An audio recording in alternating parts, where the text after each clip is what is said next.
video kali ini saya akan membahas tentang 7 sakramen dalam Gereja Katolik. Apa itu sakramen? Sakramen merupakan sebuah tanda yang menyampaikan kasih dan rahmat Allah secara nyata.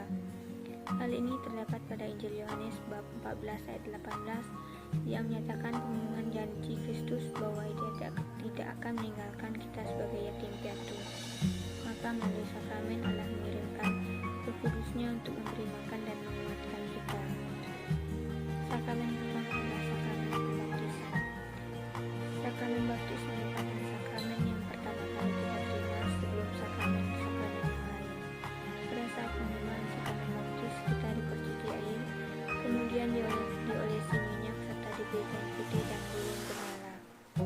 Semua itu merupakan lambang bahwa kita telah dibersihkan dari dosa asal dan siap menjadi terang bagi sesama.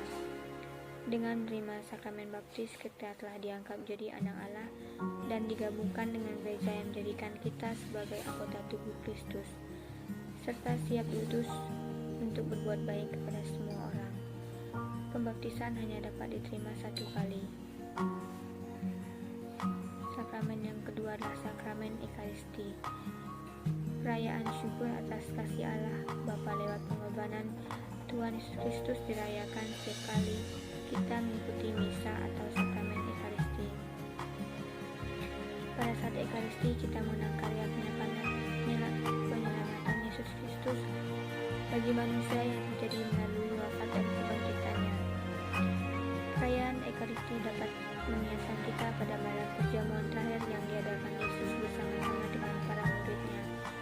Pada saat itu Yesus mengambil roti, mengucap syukur lalu memecah-mecahkannya, dan kemudian membagikan roti itu kepada murid-muridnya sambil berkata, "Ambillah, makanlah, inilah tubuhku." Setelah itu ia mengambil cawan dan kemudian mengucap berkat dan memberikannya kepada murid-muridnya dan berkata, "Minumlah kamu semua dari cawan ini, sebab inilah darahku, darah perjanjian yang ditumpahkan bagi banyak orang untuk pengampunan dosa."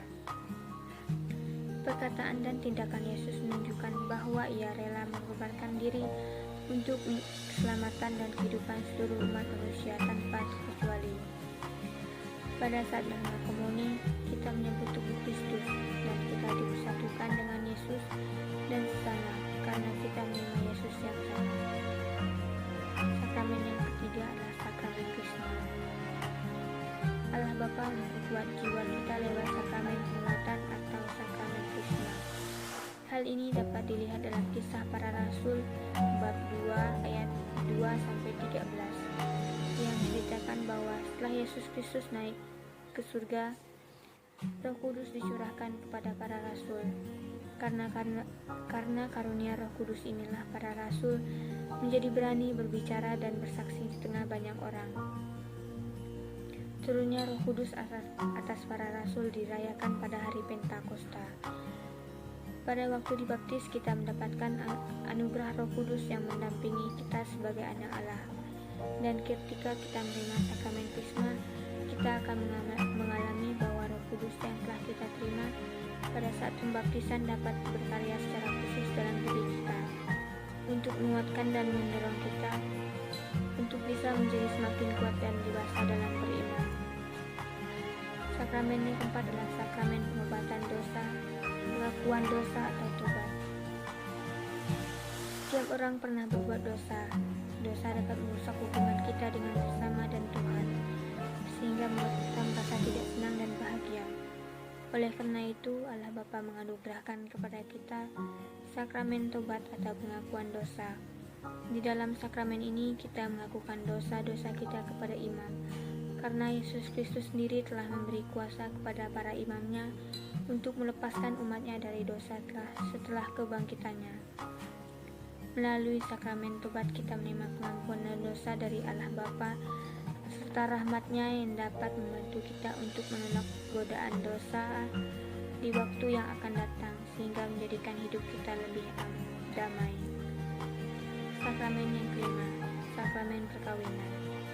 Dalam perjalanan hidup manusia, sebagian besar orang dipanggil untuk hidup berumah tangga. Nah, melalui sakramen perkawinan, Allah Bapa memberikan sakramen secara khusus kepada pasangan yang menikah agar dapat menghadapi berbagai macam problem yang akan timbul setelah pernikahan nanti, terutama di dalam mengasuh dan membesarkan anak-anak untuk dididik menjadi pengikut Kristus yang setia. Dalam sakramen perkawinan terdapat 3 pihak yang terlibat, yakni mempelai pria, wanita, dan Allah Bapa sendiri. Ketika mempelai pria dan wanita menerima sakramen ini, maka Allah hadir di tengah-tengah mereka untuk menjadi saksi dan memberkati mereka melalui perantaraan imam atau diakon yang dipilih sebagai saksi dari pihak gereja.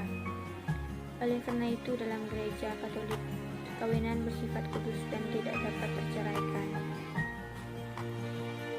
Yang keenam adalah sakramen tahbisan atau imamat. Pada saat kita ke gereja dan mengikuti perayaan Ekaristi, maka yang mempersembahkan misa kudus adalah seorang imam. Para imam adalah orang yang dipanggil secara khusus oleh Tuhan Yesus. Untuk menjawab panggilan Tuhan tersebut, maka mereka harus mengikuti pendidikan di sekolah seminari, menengah, tinggi, serta menjalani masa orientasi di pastoral di tengah umat. Setelah menyelesaikan tahapan pendidikan tersebut, maka mereka ditasbihkan oleh guru skup untuk menjadi seorang imam. Nah, pada saat tahbisan itulah mereka menerima sakramen imamat dengan mengucapkan janji untuk taat kepada pimpinan gereja untuk hidup miskin dan selibat, yaitu tidak menikah. Dan sakramen yang terakhir adalah sakramen pengurapan orang sakit. Semua orang pasti mengalami sakit. Ada yang mengalami sakit berat maupun ringan. Orang sakit biasanya pergi ke dokter untuk mendapatkan pengobatan. Ada yang berhasil sembuh, tapi ada juga yang tetap sakit, bahkan sakitnya semakin parah. Sebagai seorang beriman, selain pergi ke dokter, kita juga dapat menyerahkan segala persoalan penyakit kita kepada Tuhan. Karena kita yakin bahwa Tuhan selalu memperhatikan orang sakit dan menyembuhkan banyak orang sakit. Tuhan Yesus Kristus membuat orang lumpuh menjadi berjalan, orang buta dapat melihat, dan orang kusta menjadi tahir.